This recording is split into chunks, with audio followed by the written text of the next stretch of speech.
ప్రవర్తతే ఉత్తిష్ట నరశార్దూల కర్తవ్యం దైవమాన్నికం.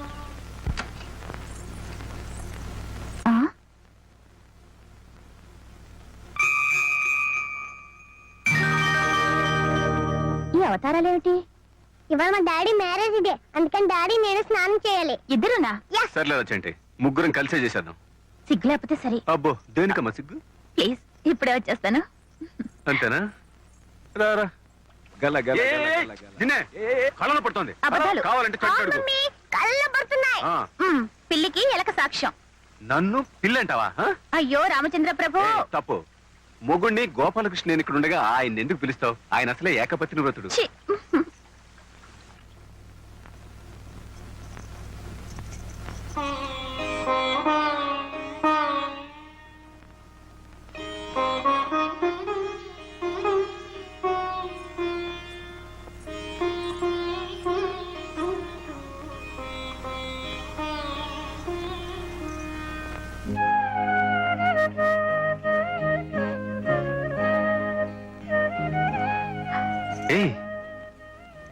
సుజాత, ఏమిటిది?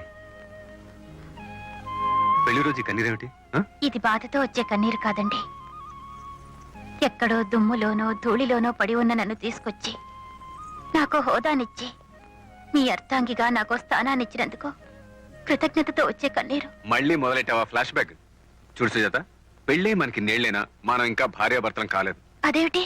అవును మరి, భార్యాభర్తల మధ్య ఈ క్షమాపణలు కన్నీళ్లు ఉండవు, ముద్దులు ముచ్చట్లే ఉండాలి. అవును మమ్మీ, డాడీకో ముద్దు నాకో ముద్దు ఇచ్చేయి. రే, మమ్మీని మర్యాద గడితే వదరా, మనం బలవంతంగా తీసేసుకోవడమే. సీత, నాకు ఆఫీస్ టైం అవుతుంది, నేను వెళ్ళొస్తాను. ఇవాళ పెళ్లి రోజు. సాయంత్రం 6 అయ్యేసరికి ఇంట్లో ఉంటాను. Okay, bye. Tata. Tata.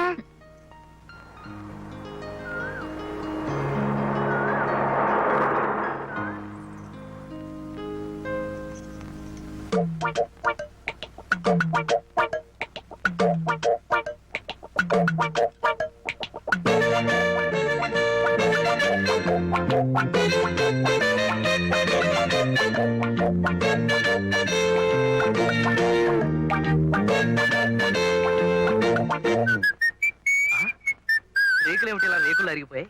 Krishna, ఆ స్క్రూ డ్రైవర్ ఎలా పట్ట? కృష్ణ, వస్తున్నా. ఈ కేర్లేంటి ఒకదాని కూడా సంబంధం లేకుండా ఎలా కలిసిపోయి? ఇదిగా ఆ కటింగ్ ప్లేన్ లా పట్టాలే, చెప్తాను దీని పని. అబ్బా, అయ్యో, ఈ సాలిగూడు ఏంటి ఎక్కడ ప్లేస్ ఇక్కడ పెట్టేసింది ఫ్యామిలీ? ఇదిగా ఆ సుత్తెలా పట్టాలే, చెప్తాను దెబ్బ వేస్తాను. సుత్తెక్కడే? అదే పచ్చడి బండే. పొద్దునే పెట్టాడు పెంట, ఎంత బరువు ఉందో. అవును బావా, ఈ పచ్చడి బండ్లతోనూ రుబ్బురోల పత్రాలతోనూ రిపేర్లేంటి? నెక్స్ట్ మంత్ మంచి కేసు రాని టూల్స్ బాక్స్ కొంటాను. అద్ద నా బండికి ఏగాడి క్షవరం అని. What do you mean? లేకపోతే ఏంటి, ఈ డొక్కు బండి పెట్టుకొని? నాది డొక్కు బండా. ఎస్. దీనికి ఒరిజినల్ ఓనర్ ఎవరో తెలుసా? మహమ్మద్ అలీ. ఆ తర్వాత దాదా పాల్కే వాలా, ఆ తర్వాత కిషోర్ కుమార్. చల్తీకా నామ్ గాడి సినిమా అసలు దీంతోనే తీద్దాం అనుకున్నారు. రిచ్ అయిపోతుంది కదా వదిలేశారు. రిచ్ అయిపోతున్నాను కాదు, పిక్చర్స్ ఫ్లాప్ అయిపోతున్నాను అంత కట్టుంటారు. ఈ డొక్కు బండి కొంటే అద్దనా కూడా రాదు. ఏంటే ఉన్న పలానా 1,25,000 కొంటామని కో అంటే 1,00,00,000 మంది లైన్ లో ఉన్నారు. ఏది ఓసారి చూద్దాం. ఆయన ఆన్లైన్ అవును. కో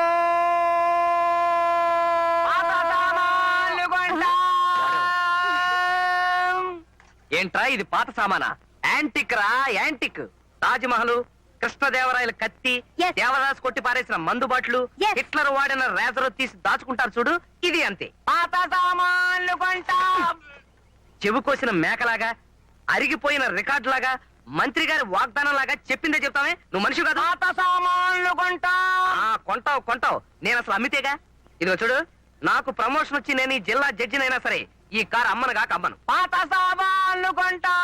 నీ అమ్మ కడుపు కాలా, నాకు 7 లాక్స్ ఉందన్నారు. బహుశా చిన్న కొడుకు నువ్వే అయి ఉంటావు. పాత సామాన్లు కొంటావే, కొంటావు కొంటావు. అబ్బా,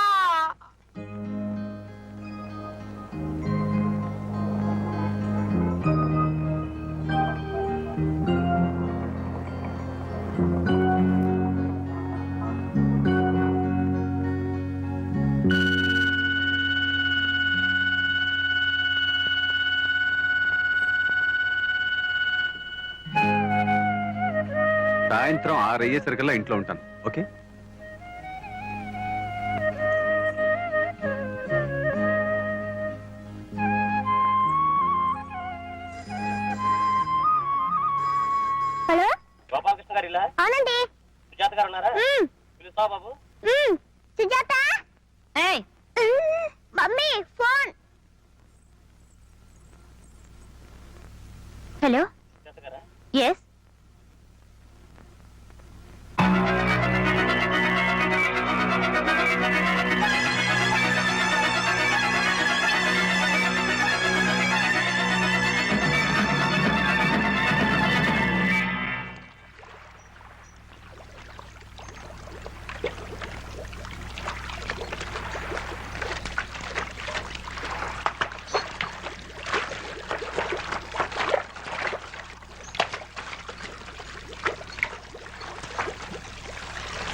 నేను ఒకసారి ఆయన చూడాలి.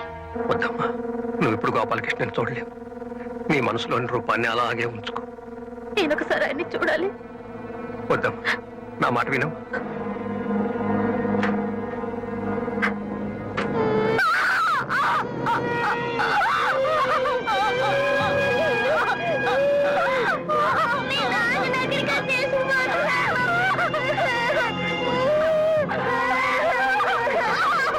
వద్దమ్మా, నా మాట వినండి.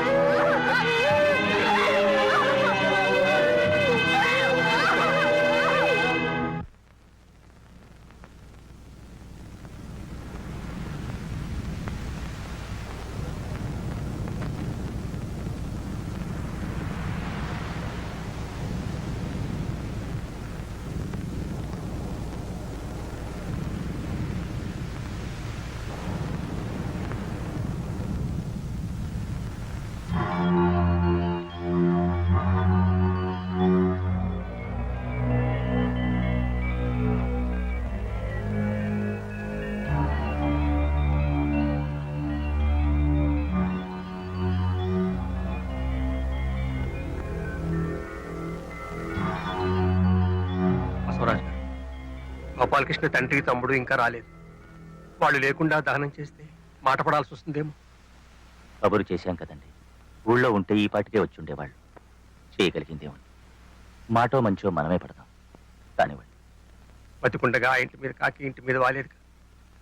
అయితే మాత్రం ఇలాంటి సమయంలో నా పట్టింపు ఏం చేస్తా? పద బాబు, పద.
ఇదేనా ప్లేటర్లు? ఇదేంటలే ప్లేటర్ బాగా ఇల్లుదేనా?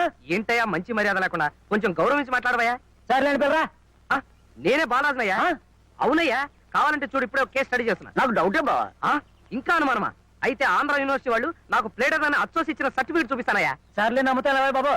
ఇంతకీ కేసు ఏంటంటే, నాకు అట్టి తోటం, అందులో రోజు ఒక అట్టికలు మాయవుతుంది అని చెదగొట్టించాను. అది కేసు ఎట్టాను.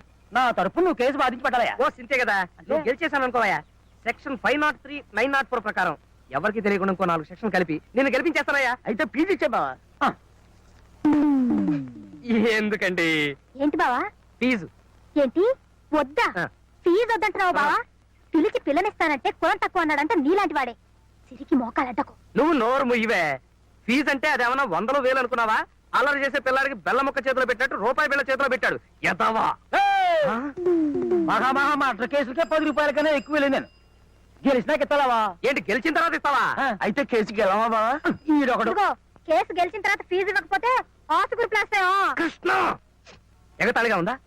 నేను ఫీజు కింద రూపాయి బిళ్ళలు పప్పు బెల్లాలు తీసుకుంటున్నానని మా బార్ అసోసియేషన్ వాళ్ళకి తెలిసిందంటే నా కోటు చింపేసి, నా బోర్డు విరిచేసి, నా సర్టిఫికెట్లన్నీ గిరగిరా తిప్పేసి గాల్లో విసిరేస్తారు. అవన్నీ పోగేసుకుని ఈడొకడు పన్ను కదిలిస్తే చాలు కొంటానికి వచ్చేస్తున్నాడు. రేయ్, నాకు క్లయింట్ దొరికాడా? పాత సామాన్లు కొంటాం. కొత్తగా క్లయింట్ వచ్చినప్పుడు తగలంటావు. నేను నీకేం ద్రోహం చేశాను? పాత సామాన్లు కొంటాం. ఎరా, నా కార్ అంటే నీకు అంత చులకనగా ఉందా? ఎక్కానంటే విమానం రా, పుష్పక విమానం. పాత సామాన్లు కొంటాం. ఏనుగు రోడ్డెమ్మట వెళ్తుంటే అనేక రకాల కుక్కలు మరుగుతాయి. మాకేంటి? పాత సామాన్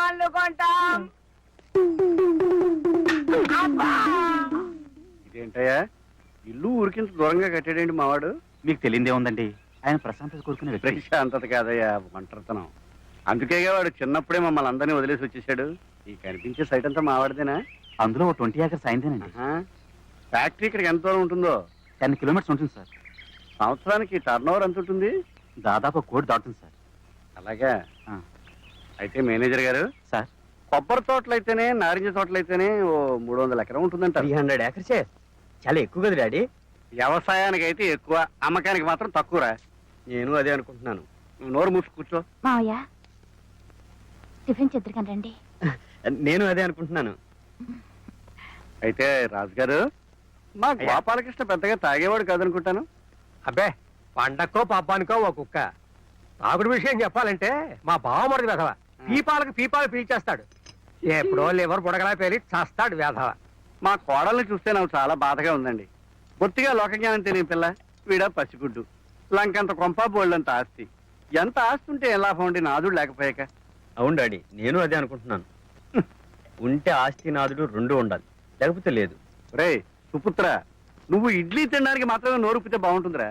పరామర్శించడం కూడా రాదు మా పాకి వెధవకి. నువ్వేం అనుకోకమ్మా.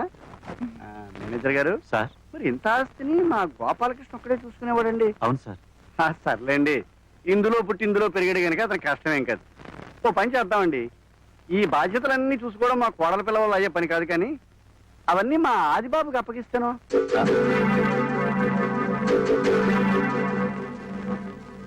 చూడమ్మా, నేను త్వరలోనే వచ్చి ఇక్కడ వ్యవహారాలన్నీ చక్కదిస్తానమ్మా. రే, వదినికి వెళ్ళొస్తాను చెప్పరా? అదే నేను అనుకుంటున్నాను. వస్తాను వదినా.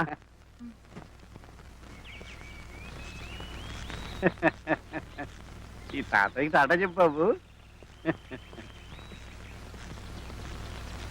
ఒక్కరితి ఎలా నెగ్గుకొస్తుందో పాపం, మనమే దారి చూపించాలి. వెళ్ళొస్తాను రాజు గారు. ఉంటాను, నమస్కారం.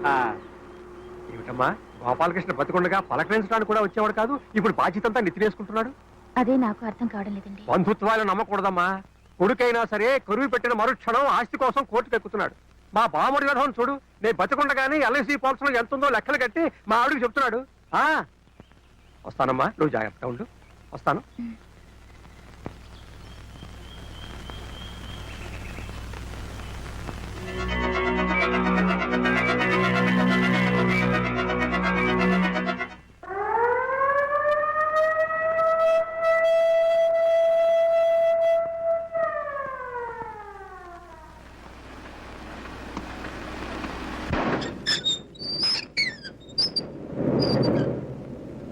ఇది మనం మహేంద్ర అండ్ మహేంద్ర కంపెనీకి సప్లై చేసిన టైల్స్ పర్టికులర్స్.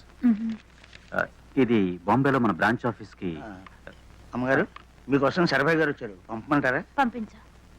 మనం సప్లై చేయాల్సిన టైల్స్ వివరాలు మీరు సంతకం చేస్తే కన్సైన్మెంట్ వేళ పంపించేద్దాం. ఇది కర్ణాటక గవర్నమెంట్ కి. చాలా బాగుందమ్మా. అయితే నువ్వే సొంతంగా మెయింటైన్ చేసుకుంటున్నావు అనమాట. ఆ ఫ్యాక్టరీ కూడా చాలా బాగుందమ్మా. నాకు కావాల్సింది కూడా అదేనమ్మా. కూర్చో కూర్చో కూర్చో కూర్చో. మా గోపాలకృష్ణ పోయినంత మాత్రాన వాడి కంపెనీలన్నీ మూతపడితే వాడి ఆత్మకు శాంతి ఉండదు. కాకపోతే ఈ బిజినెస్ అంతా చిన్నది చితకది కాదు, ఎన్నో బాధ్యతలు. దీన్ని నిర్వహించాలంటే తెలివితేటలు ఉండాలి, చాకచక్యం ఉండాలి, పబ్లిక్ రిలేషన్స్ ఉండాలి, స్టాక్ ఎక్స్చేంజ్లు. అబ్బో, మొగాళ్ళం మాకే కంగారు పుడుతూ ఉంటే ఆడదొక్కటివి నువ్వేం చేయగలవమ్మా? అందుకని నేను బాగా ఆలోచించి ఈ బాధ్యతలన్నీ ఆదిబాబుకి అప్పచెప్దాం అనుకుంటున్నాను. అంచేత పవర్ ఆఫ్ అటార్నీ వీడికి అంట కడితే వాడితో వాడు వస్తాడు. అది కాదు డాడీ. నువ్వు కాస్త నోరు మూస్తావా? చూడమ్మా, సంతకాలు ఇక్కడ ఇక్కడ చెయ్యాలి.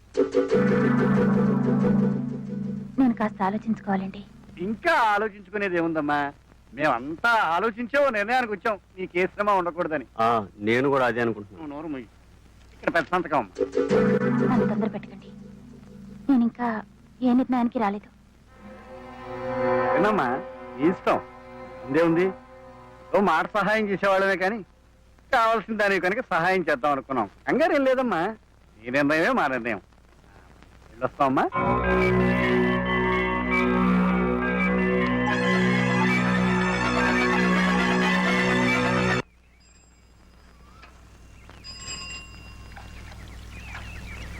అమ్మగారు, మీకు లెటర్ వచ్చిందండి.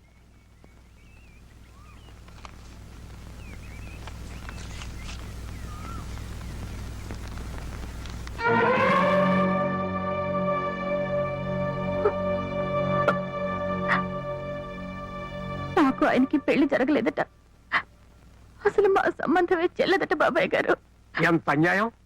చూడమ్మా, ఈ ఆస్తి మీద సర్వ హక్కులు నీవి. ఇదంతా నీ భర్త స్వార్జితం. నీకేం భయం లేదమ్మా. మంచి లాయర్ను చూసి వీళ్ళకి సమాధానం చెప్పు. అన్నట్టు మన గోపాలకృష్ణ ప్రాణ స్నేహితుడు, మన కంపెనీ లాయర్ బసవరాజు నీకు తెలుసుగా. అతనితో చెప్పావంటే వెళ్ళి వీళ్ళ నోరు మూయిస్తాడు. నాకు భయం వేస్తుంది బాబాయ్ గారు. నువ్వేం అరియవకమ్మా. న్యాయం నీ పక్షాన ఉంది. తప్పకుండా నువ్వే గెలుస్తావు. సొంత కొడుక్కి తండ్రి ఇంత అన్యాయం చేస్తాడా? ఛే, ఛే, ఛే, ఛే, ఛే, ఛే.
బసవరాజు గారు ఉన్నారా?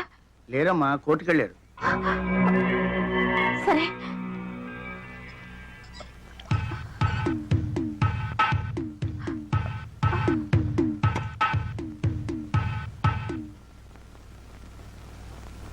లే బావా, ఇంకా కూర్చున్నావేంటి? వెళ్ళు. నల్లగుడ్డం చూస్తేనే నా కళ్ళు తిరుగుతున్నాయి. గుండె చూడు, గుళ్ళో గంటలాగా ఎలా కొట్టుకుంటుందో. లే బావా, లే. వెళ్తానుండవే. పక్కనే ఆ పోలీసుడు ఒకడు. మహంకాళి గారు, చూస్తున్నాడు. మీరు చెప్పుకోవాల్సింది ఏమైనా ఉందా? బోల్డంత ఉందండి, ఆ, కానీ చెప్పనండి. ఏ? ఎందుకంటే మరి బోల్డంత డబ్బు వేసి ప్లేట్ అనేది పెట్టున్నాను కదండి. ఓహో, మిస్టర్ బాలరాజు, బాలరాజు. ఏటా గోసుకొసలు అవతల మన జడ్జి గారు పెడుతున్నారు. Order, order. నువ్వు అలా పిలవకూడదు. అలాగా? ఏమండి, అలా పిలకూడదని బాలరాజు నాకేం చెప్పలేదే. నాకేదో బీపీ పెరిగినట్లేదు. బీపీ లేదు, బీపీ లేదు. లే బావా, లే. పూర్వం రోజుల్లో జడ్జిల్ని పబ్లిక్ ప్రాసిక్యూటర్ చూస్తే భయం వేసేది. ఇప్పుడు అసలు క్లయింట్లను చూస్తేనే భయం వేస్తుంది. పైగా పేరు Mahankali. Very bad name sir. ఇక మీరు మొదలెడతారా? Yes sir. నా క్లయింట్ మహాత్మా గాంధీ. అయ్య బాబోయ్, వీడికి నా పేరే గుర్తులేదు. నీ పేరు నాకు గుర్తులేకపోవడం ఏమిటయా? భలేవాడివి. నీ పేరు అమ్మవారు. అమ్మోరేదయ్యా బాబు, మహంకాళి. అమ్మవారన్నా మహంకాళి అన్నా ఒకటేనయ్యా. కళ్ళు పోతాయి. చంపలేసుకో, చంపలేసుకో. నాకు నీ పేరు గుర్తుంది. నువ్వు తెగేసిన తల గుర్తుంది. అయ్య బాబోయ్, తల నేను నరకమేంటయ్యా బాబు? తల నరకటం కదయా, తల కాదు, వల, కళ, అరటి గెల. ఓరి నిందాగలయ్యా, ఆడెవడో దొంగ నరికేశాడయ్యా నా తోటలో గెల. లాయర్ని నేనా నువ్వా? యువర్ ఆనర్, ముద్దాయి మహంకాళి ఉరఫ్. నీ ఒరిజినల్ పేరేంటన్నావు? Order, order. యువర్ ఆనర్, ఒక పవిత్రమైన కోర్టులో ఒక రెస్పాన్సిబుల్ లాయర్ని పట్టుకుని నీ నోరు పడా అని అంటున్నాడంటే ఇతనెవరో టెర్రరిస్ట్ అన్న అనుమానం. ఏంటి, టెర్రరిస్టా? ఎస్. ఇతని ముఖం చూస్తుంటే అరటి కెనలే కాదు, దుబాయ్కి అమ్మాయిని సప్లై చేసేవాళ్ళ లేడు ఏంటి పోతే యువర్ ఆనర్ ఇతనికి అంతర్జాతీయ మాఫియా గ్యాంగ్ తోనూ టెర్రరిస్టులతోనూ సంబంధం ఉందన్న అనుమానం. పంజాబ్ లో జరుగుతున్న గొడవల దగ్గర నుంచి డార్జిలింగ్ లో గూర్ఖాల గొడవల వరకు, కాశ్మీర్ లో కలహాల దగ్గర నుంచి శ్రీలంక అల్లర్ల వరకు చార్లెస్ సోబ్రాజ్ తిహారీ జైలు నుంచి పారిపోవడం మహంకాళి హస్తం ఉందని తగిన సాక్ష్యాధారాలున్నాయని నా అభిప్రాయం. బాబోయ్, ఈనాడు ఉదయం ఆంధ్రజ్యోతి ఆంధ్రప్రభ పత్రికల్లో వచ్చే హెడ్లైన్ కేసులన్నీ నా మీద పెట్టేస్తున్నాడు బాబోయ్. ఇక నాకు రాష్ట్రపతి క్షమాపచ్చు కూడా ఉండదు. అందుచేత యువర్ ఆనర్ ఈ అంతర్జాతీయ హంతకుడికి IPC 302 సెక్షన్